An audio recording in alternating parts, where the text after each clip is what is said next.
Maybe this message is for you. Kaya wag mo muna scroll. Habang nagka-quiet time ako sa Panginoon, yung mga bagay na pinarealize sa akin sa Lord through His Word. Kung bakit nai-stress tayo. Kung bakit may mga taong nade-depressed. May mga tao na may mga anxiety. Yun ay dahil wala tayo sa presensya ng Panginoon. Kasi kapag nasa presensya tayo ni Lord, nandun yung peace. Nandun yung joy. But the moment na iba na yung focus natin, the moment na nakafocus na tayo sa mga bagay sa mundong ito, nakafocus na tayo sa mga responsibilities natin. Responsibilities are not bad. Gawin natin yung responsibilities natin. Pero kapag doon na tayo nakafocus, may mga times na nadidrain tayo.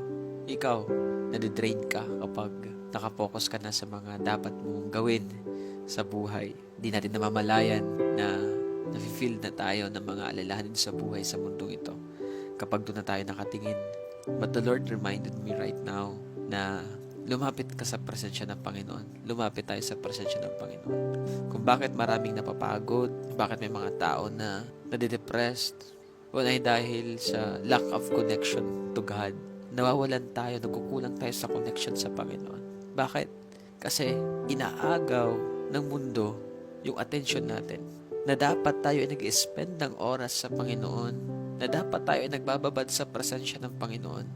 Sometimes binababad natin yung sarili natin sa mga bagay sa mundong ito. Which kung iisipin natin, yung mga bagay sa mundong ito, temporary. Pero yung pa yung mga bagay na nagdi-distract sa atin papunta sa eternity. Yung pa yung mga bagay na nagiging dahilan para manghina tayo. Yes, we are not exempted sa mga mangyayari sa mundong ito. We are not exempted sa problema, sa pagsubok. But lagi nating isipin, lagi mong isipin kapatid, lagi kang tumakbo, pumunta sa presensya ng Panginoon. Alam mo, isa sa mga experiences ko, may times na malungkot ako, may times na problemado, ang daming dinaramdam, ang daming inaalala. But the moment na pumunta ako sa presence ng Panginoon, the moment na mag-spend ng time sa Lord, the moment na makipag-usap ako sa Panginoon, the moment na magbasa ako ng salita ng Panginoon, ng word niya, doon ko nararamdaman na wala pala akong dapat ipag-alala. Wala pala akong dapat ikatakot. Kasi the presence of God, yun po yung nagdi-dissolve ng mga worries natin. Kaya kapag ikaw ay babad sa presensya ng Panginoon, kapatid, napakalabong ma-depressed. Napakalabong ma-depressed. Kasi yung depression, pumapasok lang yan kapag lack of connection tayo sa Panginoon. Nakakapasok lang po yung stress kapag doon na tayo nakafocus sa mga problema. But God is reminding us right now, especially yung kapatid na nanonood ngayon, God is reminding you, huwag ka tumingin sa problema. Huwag ka tumingin sa mga nangyayari sa mundong ito.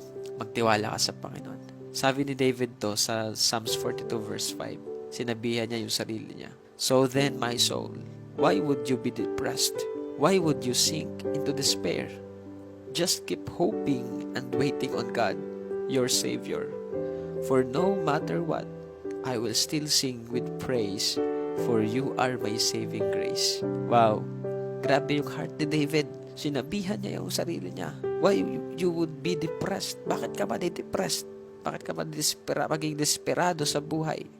At sabi niya sa sarili niya, just keep hoping and waiting on God, your Savior. Sige lang, maghintay ka lang. Umasa ka lang sa Panginoon. Kasi yung mga naghihintay kay Lord, yung mga umaasa sa Panginoon, hindi yan bibiguin ni Lord. Never mabibigo ang Panginoon sa mga taong umaasa sa Kanya. Sa mga taong sa Kanya lang umaasa. Never kang bibiguin ni Lord kapag naghihintay ka sa Kanya. Paghihintayin ka ng Panginoon, pero hindi ka niya bibiguin. Ang sabi niya, for no matter what, kahit may mga problema dyan, kahit may mga pagsubok dyan, kahit nasasaktan ka na, no matter what, I will still sing with praise, for you are my saving grace. Wow! Kahit anong mangyari, kaya ba natin yun? Kaya ba natin sabihin yun sa Panginoon, sa sarili natin? Kahit anong mangyari, kahit masaktan pa ako ng mga problema, kahit maraming dumating na pagsubok, aawit pa rin ako sa Lord, magpapasalamat pa rin ako sa Lord. For He is my saving grace. God is our saving grace. Kapag nasa problema ka, kapatid, hindi pwedeng hindi ka ililigtas ng Panginoon. Hindi pwedeng hindi ka tutulungan ng Panginoon. Kasi si Lord, nakikita niya lahat eh. Nakikita ni Lord lahat ng nangyari sa buhay natin. But it doesn't mean na walang pakialam si Lord. Gustong makita ng Panginoon sa atin, alam mo kung ano? Yung tayo mismo yung lalapit sa Kanya. Yung tayo mismo, i-encourage natin yung sarili natin through His Word. Yun ang gusto ng Panginoon na gawin natin. Huwag tayo magbabad sa problema. Magbabad tayo sa Kanyang presensya.